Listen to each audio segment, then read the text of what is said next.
Hello, welcome to another edition of Anachronistic Apple II Games. This time it's Eric Shahi's 1991 classic, Another World, or Out of This World as it was known in the US. Here's a list of what's going to happen if you want to skip ahead. There's also a version of Out Commentary available if you want to see that instead. You might be thinking, wasn't Out of This World already released for the Apple II GS port? And so it was a nice port put out by Berger, Becky, Heinemann. But the Apple II GS is way more powerful than the Apple II. The original Apple II came out in 1977 with amazing hardware for the time, but was still limited compared to the Apple II GS, which came out nearly 10 years later and was a monster of a 16-bit machine. Let's set the time circuits to the Apple II release, and I can see if I can finally make some money doing some 6502 programming here before it became obsolete. So, June 5th, 1977. In the afternoon, and let's fire up the flux capacitor.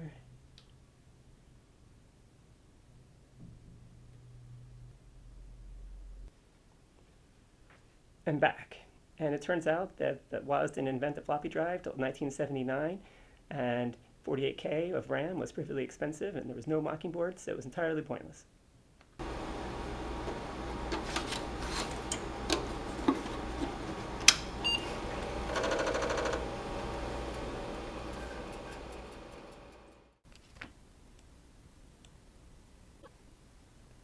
So first, the intro movie. It was interesting getting this to work.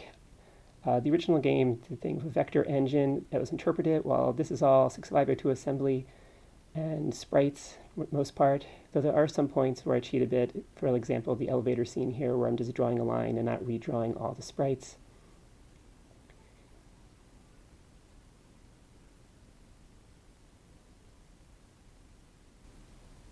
So 15 colors. And the original game famously had 16 colors, so it matched well that way. This game was completely implemented from scratch. It didn't look through the source code at all. It's all based on just watching the game over and over again. And it's sort of interesting because you can notice a lot of the small details you don't notice when just watching it, but when you have to go through it frame by frame, you notice all the small details.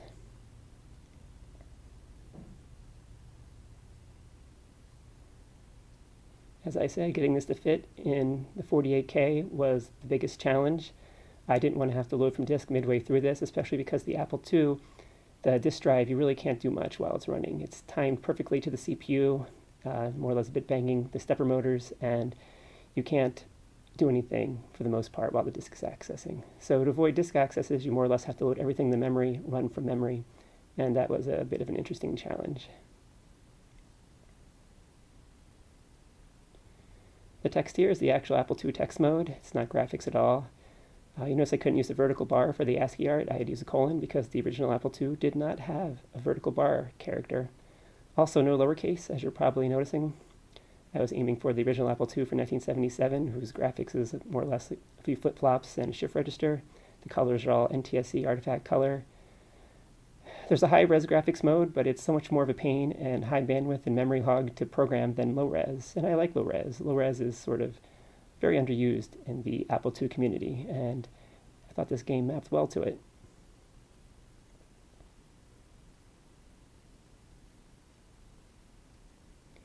There could be music playing. The original had music playing, and the music, the mod files, map actually very well to PT3 files. They don't do anything fancy. I did this intro first, and going back and adding the music, it has about 20% overhead, and might mess with the timing, and also the disk and memory space. It's sort of unclear if that's available. So I might go back at some point and add the music back in, but no music, no sound effects for now on this part. The original game is 320 by 200, which actually matched well with the 40 by 48 aspect ratio and made converting the graphics a lot simpler. The graphics were all converted by hand by taking screen captures and making them fit to the Apple II display. Good use of the aqua color here. I always thought that's the ugliest color of the low-res palette. Sort of a creepy color, but it sort of worked well here.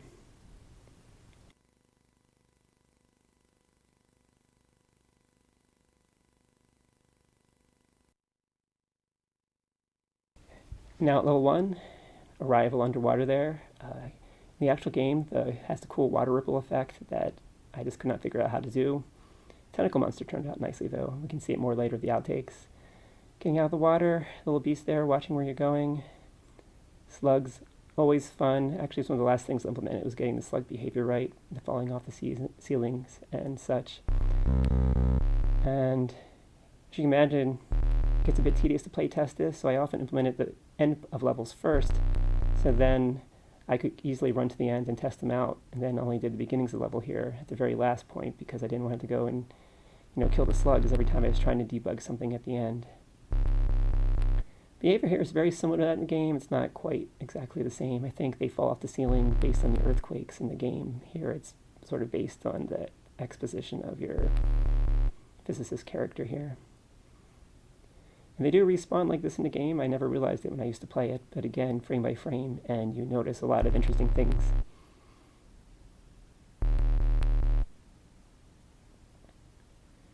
Rival of the Beast. You might say, why are some of the cutscenes smaller than others? When I first started making them, I was afraid of disk space, and so I made tiny cutscenes. And then later, I ended up making them bigger when I realized I had the budget for it. For similar reasons, you'll notice that the bottom 4 lines of graphics are missing on the original level 1 here. Swinging from the rope is fun. That run-jump maneuver, if you stay ahead of the beast, was tricky to implement. And this last part here where it gets shot, it took way longer to get right. I originally tried to do it as a flat cut screen, but the beast can arrive at different times, and it was just a huge, huge pain.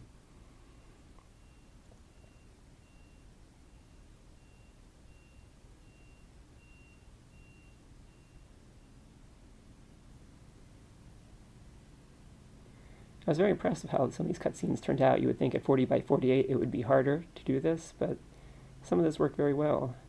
Partly, I'm sure, due to the source material, the vectors and all that sort of mapping well to sort of a less resolution.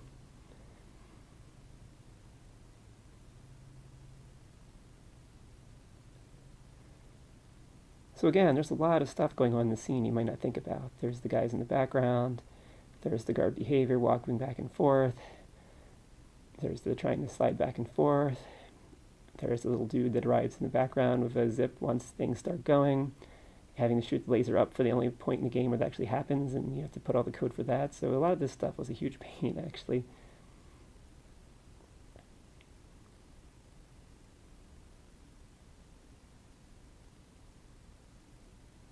Get ready for some 8-bit audio. That was coming out of the Apple II speaker, the 1-bit bang speaker. That's why you don't have more sound effects here. It's more of a pain to do. So yeah, the enemy gets a bit lost in the cluttered background. I wasn't sure how to do that. Maybe I should change the colors a bit here.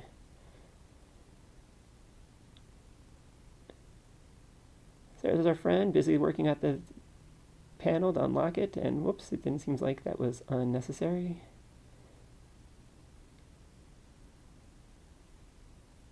And enjoying the view. Need to do that for our speed run here. Let's check out things here. So all the gun blasting works. Some of the sprites, there's so many animations in this game. I did not do them all. Also, you'll notice the AI, both of our friend and the aliens, is lacking. It was the hardest part, and I just sort of ran out of room, ran out of time. So they have very simplistic behavior, unfortunately.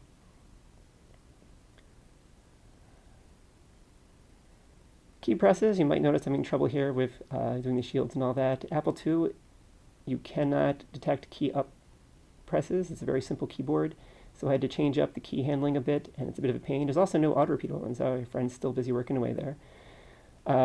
No auto repeat in the original Apple II Plus, so originally swinging up from the monster is actually a bit of a pain. Aha, you're locked in now, and I didn't give the aliens blasting ability, so you're sort of stuck. So I guess I'll leave you here. Hey, what's our friend doing here? How do you get here? He's opening here. Let's see if we can get down this vent, and whoop. Everyone's favorite, the vent scene. You're going to find that I've actually made it a lot easier than the original vent scene, because I always was super frustrated by this. And, really, who wants to spend all their days rolling around vents?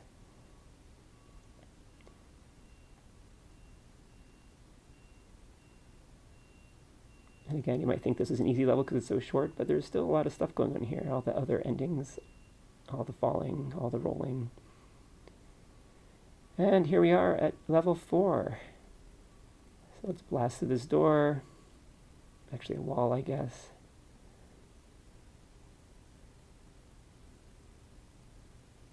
And one of my favorite parts of the game, we should recharge. Actually, I'm not accurately accounting for bullets here, so you actually have much more laser power than you would in the actual game. Down the weird hallway. Zap this guy before he gets us, and I wonder where our friend got up to. I hope he's not still at that panel. Ah, there he is. You can't really tell with the frame rate really drops, and there's like background stuff like that going on. So let's not impale ourselves down here in the pit. Doing that scrolling is much more of a pain than you can imagine.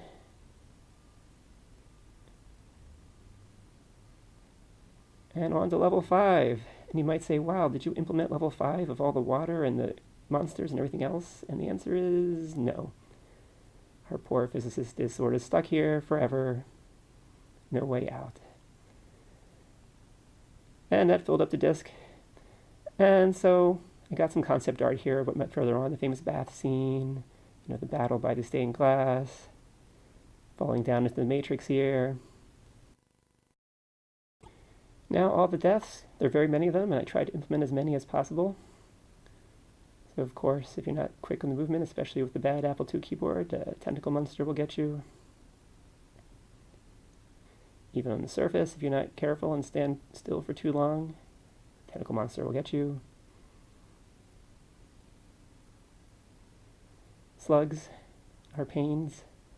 They'll get you. Technically, you can jump over them too, but I usually just kick them because when you're running from the beast, it's easier. The beast can get you.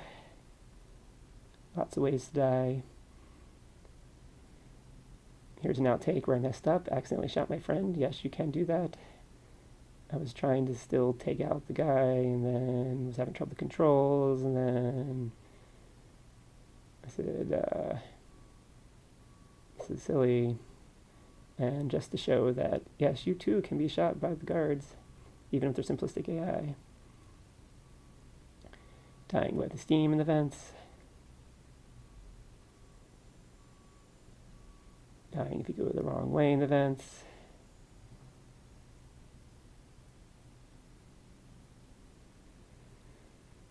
Not being careful, getting impaled. And then, why not have some ending music? And I got the music working, and like, I really have to implement all the rest here. And sorry for the sound quality, I have trouble with my recording device.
That's all. Hope you enjoyed it. You can download the disk image and play it for yourself.